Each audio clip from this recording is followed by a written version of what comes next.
बिस्मिल्लाहिर्रहमानिर्रहीम। नाज़रीन अस्सलाम वालेकुम, मैं हूं आपका मेजबान शाहिद मलिक वसार। आज मैं नाज़रीन आपको बहुत बड़ी ब्रेकिंग न्यूज देने जा रहा हूं।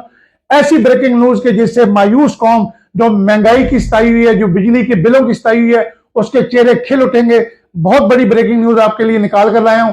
सबसे पहली जो ब्रेकिंग न्यूज है, दो खबरें खुशखबरी हैं, दो खुशखबरी हैं कौम के लिए।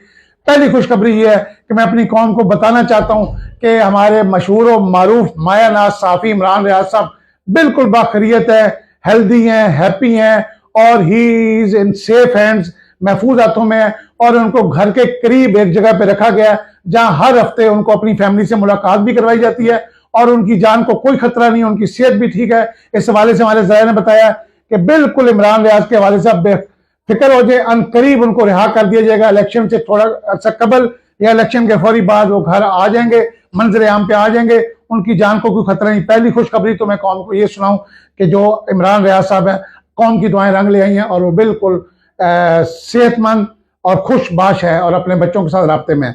दूसरी खुशखबरी नाज़रीन, बहुत बड़ी खुशखबरी। 1947 आज़ादी पाकिस्तान के बाद अगर आज मैं कहूँ ये खुशखबरी सबसे बड़ी है तो आप यकीनन इसको मानेंगे कि ये वाकई बहुत बड़ी खुशखबरी है।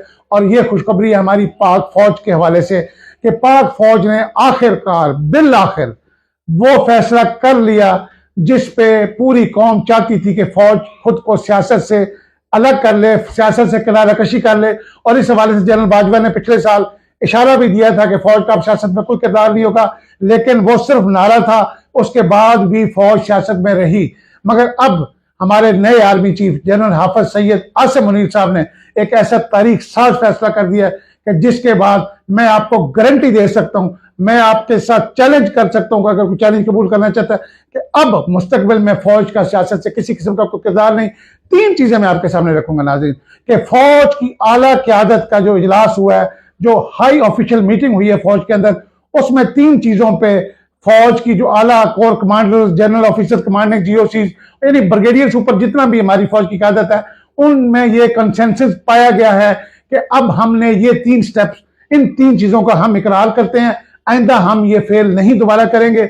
नंबर वन नाज़रीन ये है कि फौज ने अब ये फैसला कर लिया है कि वो सिविल सुपरमेसी के ताबे आएगी, उसके नीचे काम करेगी, उसको तस्लीम करेगी। क्यों? तो उन्होंने देखा है कि अब जो अवाम में नफरत पाई जा रही है फौज के खिलाफ, उसका वाहिद हल है कि सिविलियन बालादस्ती को कबूल कर लिया जाए और इसके ताबे हुक्मरानों के ताबे, जिस तरह हमारी ब्यूरोक्रेसी, अफसरशाही, दीगर कानूनी इदारे काम करते हैं, पुलिस का इदारा या दीगर इदारे, इस तरह हम भी अब हुकूमत के ताबे रह के, जो भी मुंतखब हुकूमत होगी उसके ताबे रह के हम आगे बढ़ेंगे। यही फौज की कामयाबी है और ये बहुत बड़ा फैसला, इसके ऊपर कंसेंसस हो गया है कि अब फौज सिविलियन बालादस्ती के अंडर काम करेगी। वो जो हुक्म इनका चलता था और हुक्मरानों को पार्लियामेंट से बाहर फेंकना और बाहर वालों को पार्लियामेंट में लाके बिठा देना, तो अब इससे हमारी जान छूट गई है।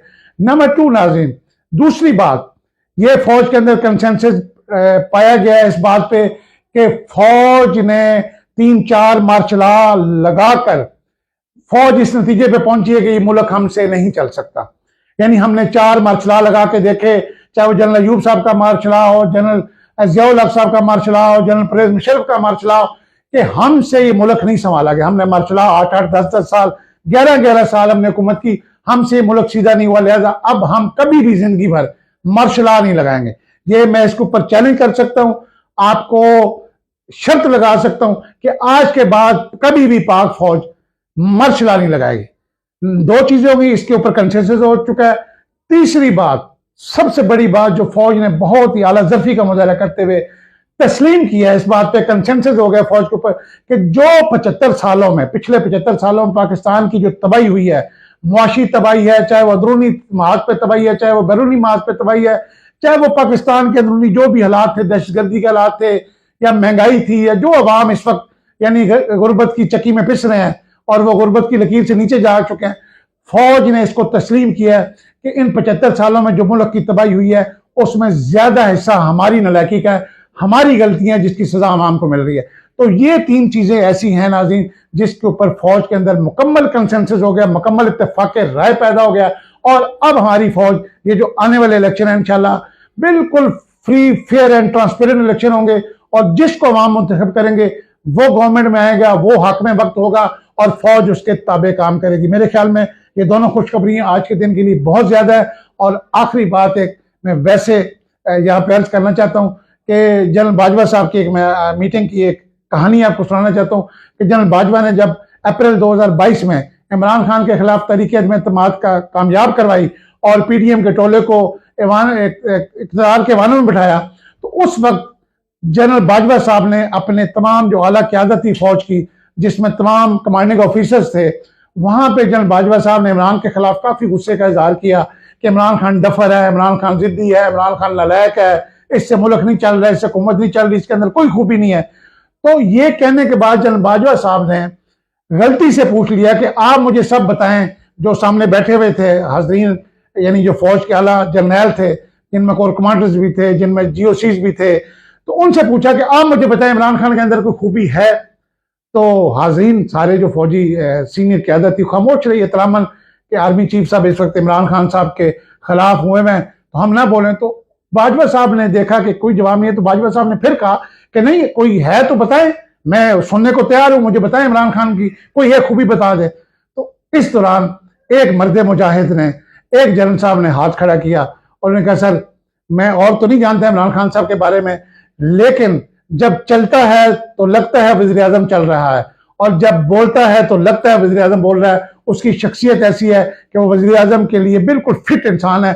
इतनी बात कही जिसपे बाकी हाज़रीन के चेहरे भी खिलखिलाहट है और जनरल बाजवा साहब को थोड़ी सी पशेमानी का सामना, शर्मिंदगी का सामना करना पड़ा। तो ये था नाज़रीन आज का प्रोग्राम। अपनी दुआओं में याद रखिए कि अगर वीडियो पसंद आई है तो इसको ज्यादा से ज्यादा शेयर करें और इसको इतना वायरल करें ताकि इमरान रियाज और इमरान खान के हवाले से जो खुशखबरी मैंने आपको सुनाई है कि इंशाअल्लाह ताला फौज और पीटीए के दरमियान गैप जो थे, फासले जो थे, कम हो गए हैं और बहुत जल्द ये तीनों एक पेज पे होंगे। जैसे मैंने पिछले प्रोग्राम में कहा कि हमारी पाक फौज, हमारी पाक अदलिया और हमारा इमरान खान पीटीआई ये एक पेज पे इंशाल्लाह आ चुके हैं और अनकरीब ये पीडीएम का टोला आपको मुल्क में कहीं नजर नहीं आएगा और भारी अक्सरियत के साथ इमरान खान साहब इंशाल्लाह वापस इक़्तिदार में आएंगे। अपने मेजबान शाहिद मलिक वसाल को इजाजत दीजिए। अल्लाह हाफिज।